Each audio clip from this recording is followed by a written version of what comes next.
नमस्कार साथियों, हमारे चैनल में आप सभी का स्वागत है, अभिनंदन है।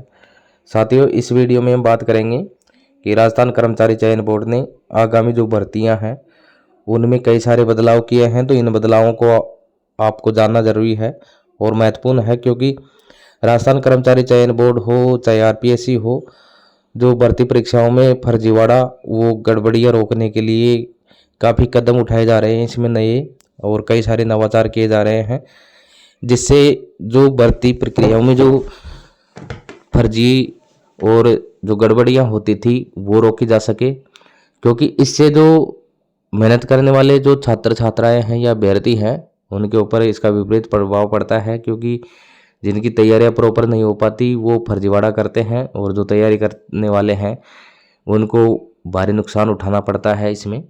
तो देखिए, तो इस तरह से जो फर्जीवाड़ा या डमी कैंडिडेट्स जो भी है, ये चीज़ें, इन गलत चीज़ों को रोकने के लिए राजस्थान कर्मचारी चयन बोर्ड ने आगामी परीक्षाओं में कई सारे बदलाव किए हैं। तो उन बदलावों को देखिए, क्या क्या बदलाव होंगे आगामी जो भर्तियां आ रही है उनके अंदर। तो देखिए, बोर्ड द्वारा आगामी आयोजित परीक्षाओं में किए जाने वाले बदलाव के संबंध में ये विज्ञप्ति जारी की है, प्रेस नोट जारी किया गया है इसमें। तो इसमें देखिए, राजस्थान कर्मचारी चयन बोर्ड द्वारा ऑनलाइन प्रक्रिया, परीक्षा आयोजन और ऑनलाइन आवेदन में निम्न संशोधन किए जा रहे हैं। तो समस्त भर्ती परीक्षाओं पर लागू होंगे प्रकाशन के पश्चात आयोजित होने वाली, यानी ये जो प्रेस विज्ञप्ति जारी हुई है इसके बाद में जितनी भी भर्ती प्रक्रियाएं, तो इसके अंदर ये परिवर्तन है। जो ये प्रेस विज्ञप्ति जारी हुई है इसके बाद में जितने भी फॉर्म भरे जाएंगे उनके अंदर ये लागू होगी। अब इसमें देखिए, सबसे पहले हम देखते हैं एडिटिंग। तो बोर्ड द्वारा जिन पदों के लिए ऑनलाइन आवेदन पत्र भरवाए जाएंगे उनमें एडिटिंग की सुविधा 2 बार दी जाएगी। एक तो यह था ऑनलाइन आवेदन भरने के दौरान, और दूसरी है परीक्षा से लगभग 1 माह पूर्व 7 दिन के लिए प्रदान की जाएगी। और इस एडिटिंग के समय वन टाइम रजिस्ट्रेशन ओटीआर में दर्ज सूचनाएं जैसे नाम, पिता का नाम, जन्म तिथि में संशोधन अनुमति नहीं होगा। तो जो फॉर्म में संशोधन है वो 2 बार होगा, एडिटिंग 2 बार हो सकेगी। एक तो फॉर्म के दौरान होगी कि जैसे फॉर्म की जो लास्ट डेट होती है उसके बाद में 7 दिन का समय दिया जाता है, तो उसके अंदर आप कर सकते हैं। दूसरा, इसमें दूसरी बार दी जाएगी परीक्षा से, जो परीक्षा होगी उससे 1 माह पहले, तो वो 7 दिन के लिए प्रदान की जाएगी। तो इसमें आप ओटीआर के अलावा जितनी भी सूचनाएं हैं उसके अंदर संशोधन कर सकते हैं। ओटीआर की सूचनाओं में कोई संशोधन नहीं होगा। ओटीआर की सूचनाओं में संशोधन करने के लिए आपको आधार कार्ड या जिससे आपने ओटीआर किया है उसमें संशोधन करना होगा।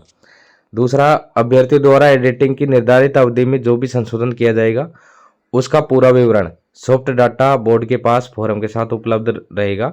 संदेह होने पर आवश्यक जांच की जाकर अभ्यर्थी की अभ्यर्थीता कैंडिडेचर किसी भी स्तर पर निरस्त की जा सकेगी। अब जो भी आप संशोधन करेंगे उसका जो पहले वाला डाटा है वो बोर्ड के पास में सुरक्षित रहेगा, उसमें वो डाटा नष्ट नहीं होगा। तो इसके अंदर सॉफ्ट कॉपी में वो बोर्ड के पास रहेगा।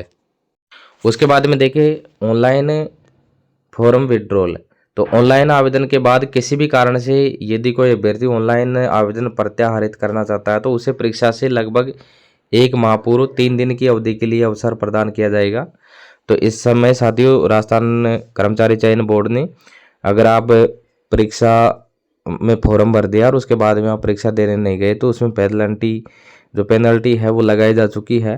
तो इस वजह से भी यदि आप किसी भी कारण से परीक्षा नहीं देना चाहते या कोई भी कारण है, तो आप यदि फॉर्म वापस लेना चाहते हो तो उसके लिए विड्रॉ का ऑप्शन है।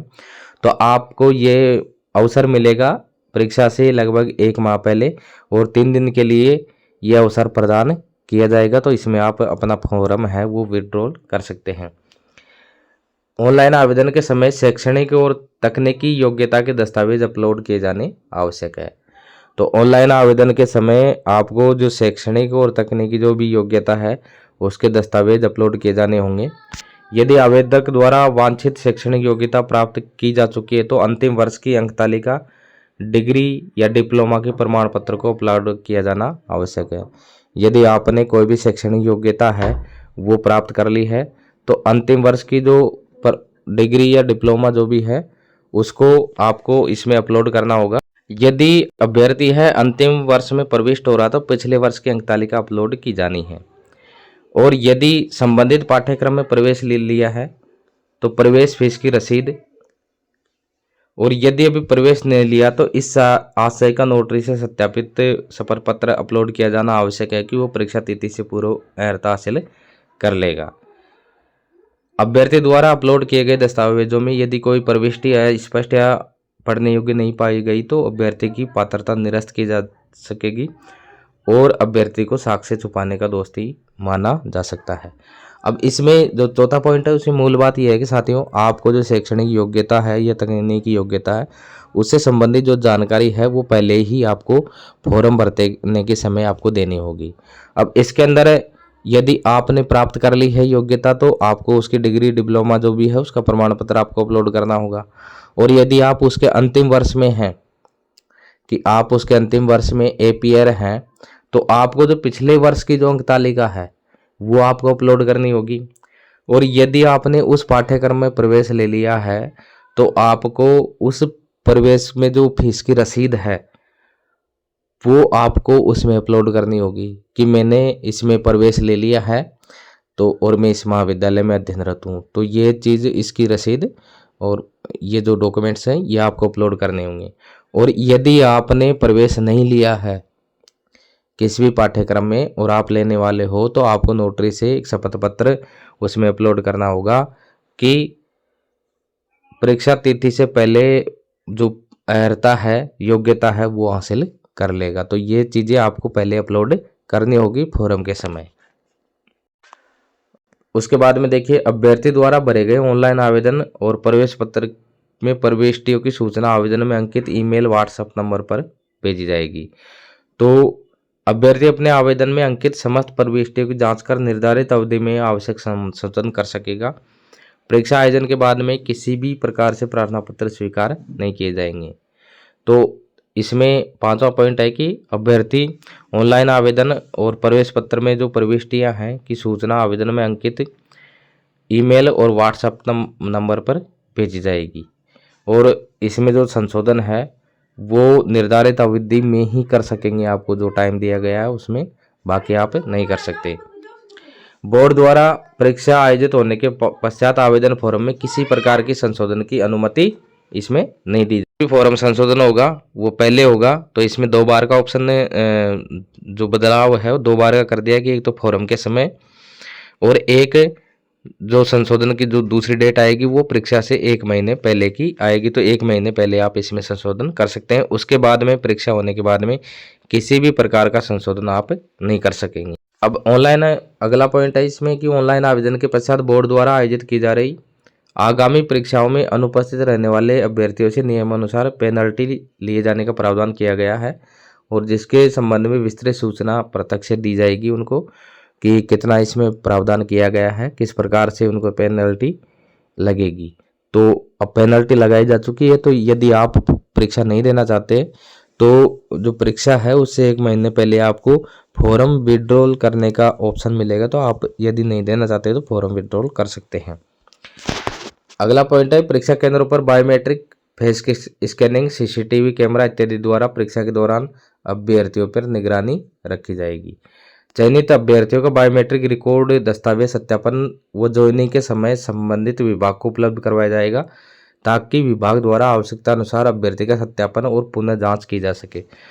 अब इसमें सबसे बड़ी बात यह है कि अब जो भी परीक्षाएं होगी उसके अंदर आपको बायोमेट्रिक फेस स्कैनिंग या सीसीटीवी कैमरा इत्यादि द्वारा परीक्षा के दौरान अभ्यर्थियों पर नजर रखी जाएगी।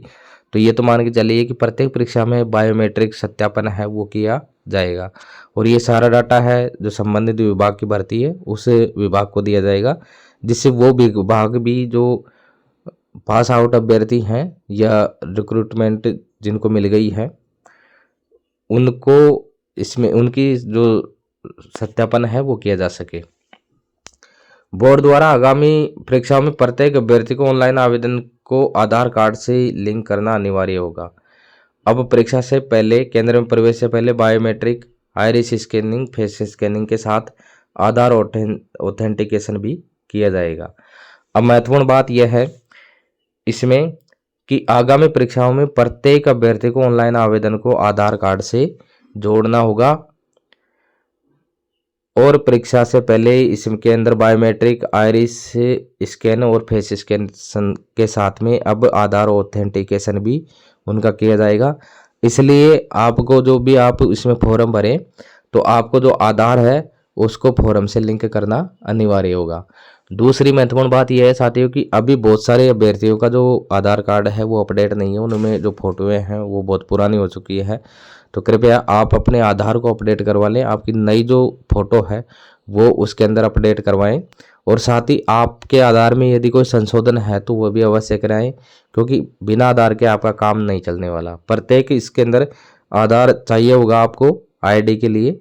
और इसमें अब ये और नवाचार किया गया है राजस्थान कर्मचारी चयन बोर्ड की तरफ से कि इसमें आधार ऑथेंटिकेशन भी किया जाएगा।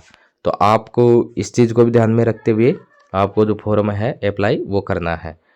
अगला पॉइंट देखिए कि यदि आधार कार्ड में आपको कोई संशोधन करवाना है तो पुराने आधार कार्ड को अपडेट करवा कर ही आवेदन करें, अन्यथा आगामी परीक्षाओं में आवेदन नहीं कर पाएंगे। जिन परीक्षाओं में ऑनलाइन आवेदन का आधार से लिंक अनिवार्य किया जाएगा उन परीक्षाओं में प्रवेश आधार कार्ड के प्रमाणीकरण के पश्चात ही दिया जाएगा। अब देखिए अगला पॉइंट इसमें यह है कि यदि आपको आधार कार्ड में कोई संशोधन करवाना है तो पहले आपको पुराने आधार कार्ड को अपडेट करवाना होगा और उसके बाद में आपको इसमें आवेदन करना होगा, अन्यथा आगामी परीक्षाओं में आप आवेदन नहीं कर पाएंगे, क्योंकि जो आपका डाटा है वो मिसमैच हो जाएगा। तो डाटा मिसमैच होते ही आप फॉर्म नहीं भर सकते उसके अंदर।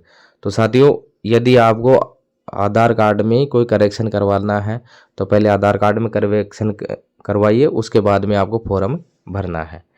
और जिन परीक्षाओं में ये ऑप्शन रहेगा ऑनलाइन आवेदन का आधार से लिंक अनिवार्य का, तो इसके अंदर उन परीक्षाओं में प्रवेश आधार कार्ड के प्रमाणीकरण के पश्चात ही उनको दिया जाएगा, यानी आधार ऑथेंटिकेशन के बाद में उनको प्रवेश दिया जाएगा। जिनका आधार ऑथेंटिकेशन नहीं होगा उनको प्रवेश नहीं दिया जाएगा। तो साथियों इस चीज़ का ध्यान रखना है कि आपका जो आधार है वो बिल्कुल त्रुटि रहित होना चाहिए, उसमें किसी प्रकार का कोई भी जो डाटा है वो आपके मूल डाटा से मिसमैच नहीं होना चाहिए। अगला देखिए बोर्ड द्वारा आयोजित आगामी परीक्षाओं में प्रवेश पत्र पर वन टाइम रजिस्ट्रेशन OTR के समय अपलोड की गई लाइव फोटो और आवेदन पत्र में अपलोड की गई लाइव फोटो प्रिंट रहेगी। दोनों फोटो का अभ्यर्थी के चेहरे से मिलान होने के पश्चात ही कक्ष में प्रवेश दिया जाएगा। अब अगला पॉइंट है इसमें कि आपने वन टाइम रजिस्ट्रेशन के समय जो भी आपके लाइव फोटो होगी वो कैप्चर होती है, तो एक तो वो फोटो और दूसरी आपके आवेदन पत्र में जो फोटो जो अपलोड की गई जो लाइव फोटो है वो प्रिंट रहेगी, यानी दो फोटोएं आपके प्रवेश पत्र में प्रिंट रहेगी। उन दोनों फोटोओं का मिलान होने के बाद भी परीक्षा कक्ष में प्रवेश उसको दिया जाएगा। अब देखिए कितनी सारी इसके अंदर वो हो गई कि आपका आधार ऑथेंटिकेशन हो रहा है, आपका बायोमेट्रिक हो रहा है, उसके बाद में आपके जो फोटो है दो फोटोएं हैं, OTR की अलग है, आवेदन फॉर्म की अलग है, तो इन फोटोओं का मिलान होने के पश्चात आपको प्रवेश दिया जाएगा। यदि किसी अभ्यर्थी की हॉरिजॉन्टल कैटेगरी जैसे PH स्पोर्ट्स इत्यादि में आवेदन करता है तो उसे केवल उसी कैटेगरी में मान्य होगा। यदि वो स्वयं द्वारा भरी गई कैटेगरी में अपात्र पाया जाता है तो उसे उसकी मूल कैटेगरी में जैसे general, SC ST OBC MBC EWS में प्रमाण पत्र की संबंधित विभाग द्वारा जांच के पश्चात ही अन्यथा पात्र किया जाएगा। तो देखिए जो दिव्यांगों के लिए जो क्षतिज आरक्षण है उसमें यदि कोई आवेदन करता है किसी में भी तो उसे उसी कैटेगरी में माना जाएगा। यदि वो स्वयं द्वारा भरी गई कैटेगरी में अपात्र है तो उसकी मूल जो कैटेगरी है, जैसे मूल category general, SC ST OBC MBC EWS में जो प्रमाण पत्र की संबंधित विभाग जो जांच कर लेगा उसके बाद में उसको उस कैटेगरी में माना जाएगा। अगला पॉइंट है कि इसमें कि यदि कोई अभ्यर्थी दस्तावेज सत्यापन के समय ऐसे डॉक्यूमेंट प्रस्तुत करता है कि जो कि उसके द्वारा ऑनलाइन आवेदन के समय भरी गई सूचनाओं, अपलोड किए गए दस्तावेजों से मिसमैच होता है या उनके अतिरिक्त भिन्नता पाया जाता है तो ऐसे अभ्यर्थियों को अपात्र घोषित किया जाएगा और नियमानुसार डिबार करने की कार्रवाई की जाएगी। अतः अभ्यर्थी अपना ऑनलाइन आवेदन ध्यानपूर्वक भरें। तो अब देखिए इसमें महत्वपूर्ण बात है कि आपने ऑनलाइन आवेदन कर दिया, ऑनलाइन आवेदन करने के बाद में आपने एग्ज़ाम दे ली और एग्ज़ाम देने के बाद में आपका चयन हो गया। अब चयन होने के बाद में अभ्यर्थी का दस्तावेज सत्यापन के समय ऐसे डॉक्यूमेंट प्रस्तुत करता है कि जो उसके ऑनलाइन आवेदन के समय भरी गई सूचनाएं और अपलोड किए गए दस्तावेजों से मिसमैच होता है, तो उसे या कोई भिन्नता उनमें पाई जाती है, तो ऐसे अभ्यर्थियों को अपात्र घोषित किया जाएगा और उनको नियमानुसार डिबार करने की जो कार्रवाई है वो की जाएगी। तो साथियों, इस चीज़ का भी ध्यान रखना है आपको कि आपको ऑनलाइन आवेदन है बिल्कुल ध्यानपूर्वक भरना है उसको, उसमें किसी भी प्रकार की गलती नहीं रही, क्योंकि कई बार ऐसा होता है कि हम ई मित्र के माध्यम से जो ऑनलाइन फॉर्म भरवाते हैं, तो ई मित्र वाला सारा दिन फॉर्म भरता है, उसको पता नहीं आपकी जो आपके द्वारा जो डाटा दिया गया है वो सही है या गलत है या कोई उसने त्रुटि कर ली। तो आप एक बार स्वयं जिम्मेदार होते हुए उसके ऊपर न छोड़े ई मित्र वाले के बाद के ऊपर, और अपने फॉर्म को चेक करें और उसके बाद में आपको सबमिट करना चाहिए। दूसरा, यदि आप स्वयं भी भर रहे हैं तो कई बार उस फॉर्म को देखना चाहिए, और यदि आपसे नहीं बैठ पा रहा है तो किसी अन्य को दिखाइए पहले उस फॉर्म को कि इसमें ये डाटा है, ये इसमें सही है या नहीं है। बहुत ध्यानपूर्वक आपको भरना है, क्योंकि आपका डाटा यदि दस्तावेज सत्यापन के समय मिसमैच हो गया तो आपको अयोग्य घोषित कर दिया जाए। तो साथियों, ये थी नए बदलाव राजस्थान कर्मचारी चयन बोर्ड के। तो आगामी जो भर्ती परीक्षाएं हैं उनमें बहुत सारे नए बदलावों को आपको देखने को मिलेगा, तो आप इनके लिए तैयार रहें। और मूल बात यह है कि आपको बिल्कुल साफ सुथरा आपका काम रखना है, तो घबराने की कोई बात नहीं है, क्योंकि यदि आपके पास सारे डॉक्यूमेंट्स बिल्कुल ओरिजिनल हैं, कोई मिस्टेक नहीं है, तो कोई दिक्कत नहीं है। और आपका मूल बात यह है इसमें साथियों कि आपका यदि आधार कार्ड में कोई त्रुटि है, कोई डाटा स्पेलिंग वगैरह कुछ भी, तो आप उसको संशोधन करवाइए, फ़ोटो अपडेट करवाइए, उसके बाद में आपको फॉर्म भरना है। अगले वीडियो में नई जानकारी के साथ में फिर मिलते हैं साथियों। नमस्कार।